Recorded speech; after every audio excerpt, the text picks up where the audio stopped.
Soza inshuti z'isomo ry'ibinyabiziga. Turacyakomeza kwiga isomo ry'ibyerekeye ku kinyabiziga. Noneho tugiye kwigana isomo ni menshi turi bwige kuri iki kinyabiziga. Hari ikibazo kivuga ngo ubuhagarike bw'ikinyabiziga burenga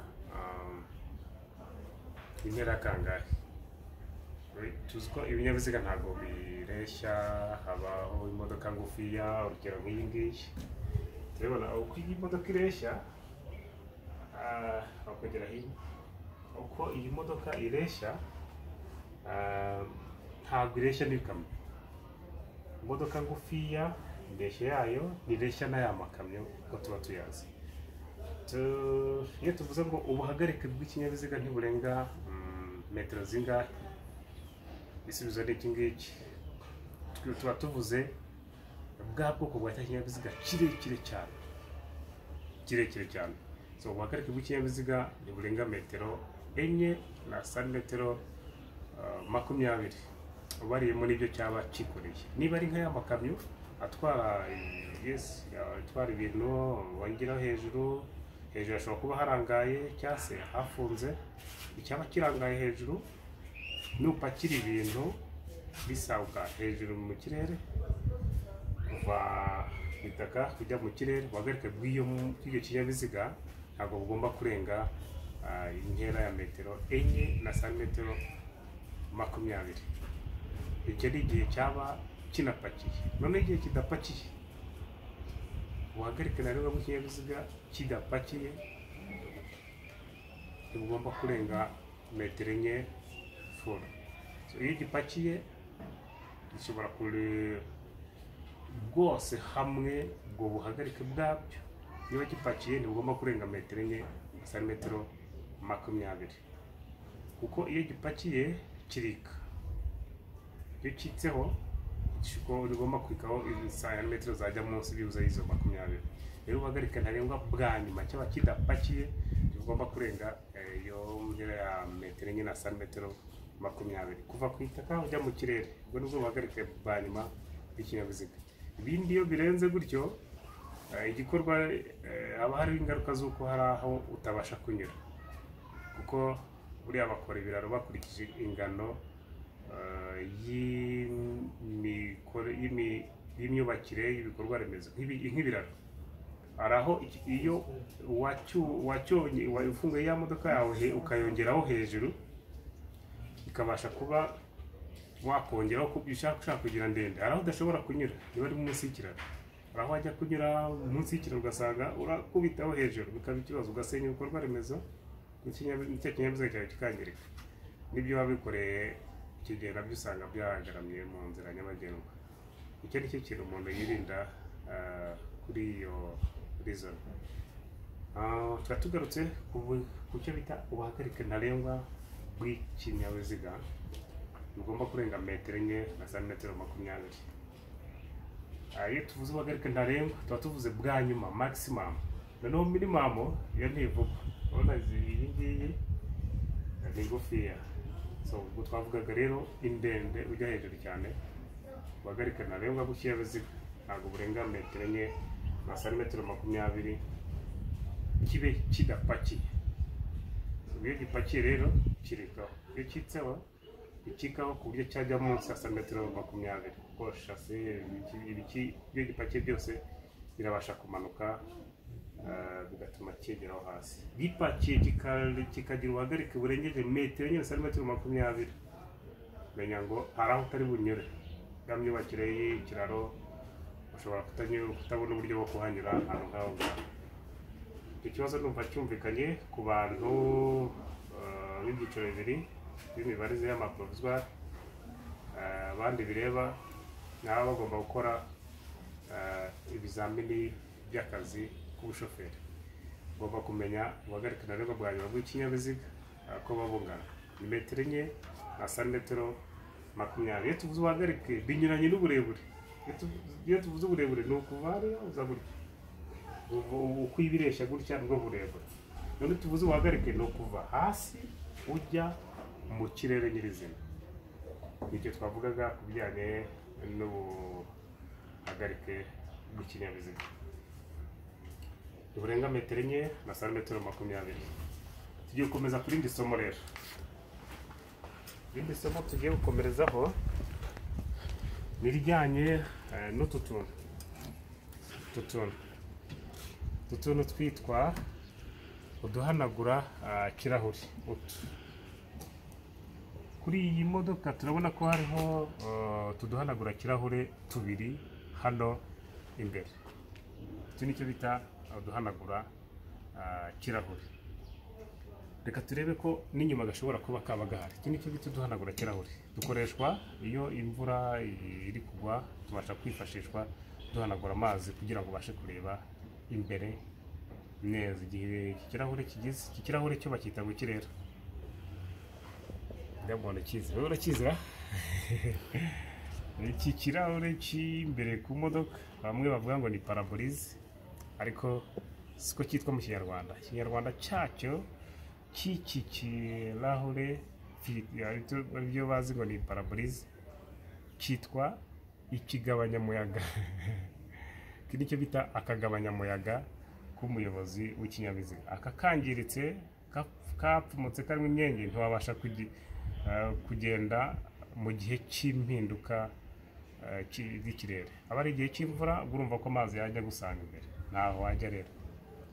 Iki kirahure aricyo bita parabolize mu zindi ndimi, uko abantu bakizi, ariko mu Kinyarwanda cyacyo cyitwa akagabanyamuyaga cyangwa se ikigabanyamuyaga kuri iki kirahure cyose. Twari turi kwiga rero kuri utu tujyanye n'utuntu duhanagura amazi za essuie-glace, za wiper, mu Kinyarwanda bita ngo uduhanagura kirahuri. Uduhanagura kirahuri tugomba kuba ari tungahe ku kinyabiziga. Ibinyabiziga kigira twinshi, kuko hari kitugira hano imbere ari tubiri, inyuma naho kakaba ari kamwe. Hari n'ikitugira imbere ari kamwe, inyuma nta nagahari. Hari n'ikitugira imbere ari tubiri, inyuma nta gahari. Hari n'izitugira noneho ku ntuza. Hari baturebe hano hasi, hari imodoka zibasha kugira uduhanagura kirahure, tukaba twesitaye hano nanone duhanagura ibi birahure, ano matara muri makeya. Iyo hariho nk'ibicu byaje bikorosaho, wacana amatara urumuri ntururenge umutaru. Hari imodoka zitugira nk'ama Land Rover, hari zimwe zitugira na hano. Ubwo hari utungo utunyiriza. Ibyo twavugaga rero ni kuri utu tuntu bita ngo uduhanagura kirahure ku kinyabiziga tugomba kuba ari tungana. Reka tubanze turebe kuri iki kinyabiziga cyose. Hano imbere tuhabonye tubiri. Tugiye kureba inyuma niba gahari. Hano inyuma naho turakabonye. Aka nako nagahanagura kirahure k'inyuma muri makeya. Ubwo imbere tumaze kubonaho ko hari tubiri, none hano inyuma naho tubanza kubonaho ko hari kamwe. Bivuga ngo iyi modoka ifite uduhanagura kirahure dutatu. Hari ibasha kuba idufite tubiri imbere, hano ari kamwe. Hano nta kariho. Iyo hano katariho kandi hari ikirahure, ubasha kugikoresha gute niba ushaka kumanura amazi hano. Niwe mu iki kirahure ubundi kiba gikoranye utu tuntu. Hano hari imirongo y'umutuku irimo ibereka. Iyi mirongo y'umutuku ishushanyijemo hano ni iki kirahure kiba gikoranye cyangwa icyo bita kano kagabanyamuyaga k'inyuma, gakoranye uburyo imbere haba hari buto ibasha kumutsa iki kirahure cy'inyuma bidasabye ino essuie-glace cyangwa se kano gahanagura kirahure. Icyo gihe idafite kano gahanagura kirahure inyuma abasha guhanagurwa n'umuriro na essence, gushyuhisha kino kirahure muri make. Ikirahure kirashyuhishwa, haba hari buto igikoreshaho imbere. Ubwo aka turi kubona hano gutya, aka tubona naho amazi amanukana yoza kino kirahure. Imbere haba hari buto ukoraho, hano hakamanukaho amazi. Igihe hamanutseho amazi, aka ngaka gahita kahanagura ayo mazi noneho igihe kano kadahari kandi aka k'amazi gahari, hano hamanuka amazi, hano hamanuka amazi agahanagurwa na ya buto wacanye, kino kirahure gishyushye kigahita cyumutswa ku bw'aya mazi uba umennyeho. Ubwo nibwo buryo twatuma tuvuga ngo ikinyabiziga cyagenewe gushyirwaho uduhanagura kirahure kigomba gushyirwaho tungahe. Umva ikibazo cyaho, ikinyabiziga cyagenewe gushyirwaho uduhanagura kirahure kigomba gushyirwaho tungahe. Byumvikanye ko hari imbere hari tubiri na hano inyuma hari kamwe, ubwo ngiye ifite dutatu. Hari n'iyo uzabona naho tubiri imbere gusa, noneho inyuma aba ari nta gahari. Hari n'iyo ushobora kubona naho imbere hari kamwe gusa, inyuma nta na gahari. Ariko ko tubonye ko hari iriho kano inyuma kamwe, imbere akaba ari tubiri, twemere ko nka za modoka ziba zifunguye hano inyuma z'ama double cabine, nka za Vigo, izo modoka inyuma nta gahanagura kirahure gahari. Rero ikibazo kivuka aho tukimenye cy'ubwenge ngo ikinyabiziga cyagenewe gushyirwaho uduhanagura kirahure kigomba gushyirwaho tungahe. Kigomba gushyirwaho tubiri cyangwa dutatu. Icyo nicyo gisubizo. Uvuze tubiri gusa, uvuze ko ntazigera ubonaho dutatu. Uvuze ko kigomba gushyirwaho dutatu kandi akaba yizabonaho tubiri cyangwa wabonaho kamwe, ibyo umva wabukije. Bivuga ngo ubwinshi ni ubwizijyaho tubiri, zindi zigashyirwaho dutatu. Izo wabona haba hariho kamwe ni nke cyane. Kuri iki kibazo numva kijyanye n'uduhanagura kirahure, ubwo ni uburyo tucyumviseho tuvuga ngo ikinyabiziga cyagenewe gushyirwaho uduhanagura kirahure kigomba gushyirwaho tungahe. Igisubizo nicyo kivuga ngo tubiri cyangwa dutatu. Ugomba guhabwa ibisubizo bitandukanye, ugahitamo handitse ngo tubiri cyangwa dutatu biri kuri alphabe imwe. Niba hari aho alphabe yagizwe wenda A ishyizweho tubiri, B ikagirwa dutatu, C igomba gushyirwaho ngo A na B nibyo bisubizo, cyangwa se byose ni ibisubizo by'ukuri. Ikinyabiziga cyagenewe gushyirwaho uduhanagura kirahure kigomba gushyirwaho tubiri cyangwa dutatu. Okay, icyo ni ikibazo kibonetseho kitugarura cy'uduhanagura kirahure. Ikindi nanone cy'uduhanagura kirahure kuri none wakibazwa, turavuga ngo ikinyabiziga cyagenewe gushyirwaho uduhanagura kirahure kibujijwe kugenda kidafite byibura tungahe. Byibura tungahe. Iyo tuvuze ngo kibujijwe kugenda kidafite byibura tungahe, ubujijwe kugenda udafite byibura na kamwe. Ntabwo wavuga tubiri. Ubujijwe kugenda mu nzira nyabagendwa udafite byibura agahanagura kirahure kamwe. Ese iyo kabaye kamwe gashyirwa hehe? Tujye kureba aho iyo kabaye kamwe kagahanagura kirahure, ariko kaka ngaka twaduhanagura kirahure. Iyo tuvuze ngo ikinyabiziga cyagenewe gushyirwaho uduhanagura kirahure kibujijwe kugenda kidafite byibura tungahe, ugomba kuvuga kamwe. Ese iyo kabaye kamwe gashyirwa he? Kazanwa hano imbere, ntawo kashyirwa inyuma muri make. Kubera ko ugenda ugana imbere, ntabwo ugana inyuma. Aho uri bukoresheje ni ukuba ugana imbere. Ni ikinyabiziga cyaragenewe gushyirwaho uduhanagura kirahure twinshi, noneho kibujijwe kugenda kidafite byibura kamwe. Kamwe kaba gahagije kandi kagashyirwa ahantu hambere h'ingenzi ni imbere, apana inyuma. Turebe nko kuri iki ngiki, utu tuntu natwo ni twa tundi twohereza amazi hano ku kirahure. Utu ngutu nitwo tuvubura amazi. Iyo hari buto ukoraho tuvura amazi akitera hano, noneho utu ngutu tugakora umumaro wacyo. Tuba tuhari ari tubiri gutya turi kutubona. Utu ni utwenge tuba twarateganyijwemo tudutiyo dusohora amazi. Iyo uyakeneye ushaka koza bino birahure, ukanda iyo buto twagenewe irimo imbere, hano gahita hasohoka amazi akaza hano ku kirahure. Utu nako ntawe tukubaza, ariko tumenya agaciro byibuze ku tuntu kuba tubona tumenya injyana yatwo. Twize hano ho ibintu nabibutsaho.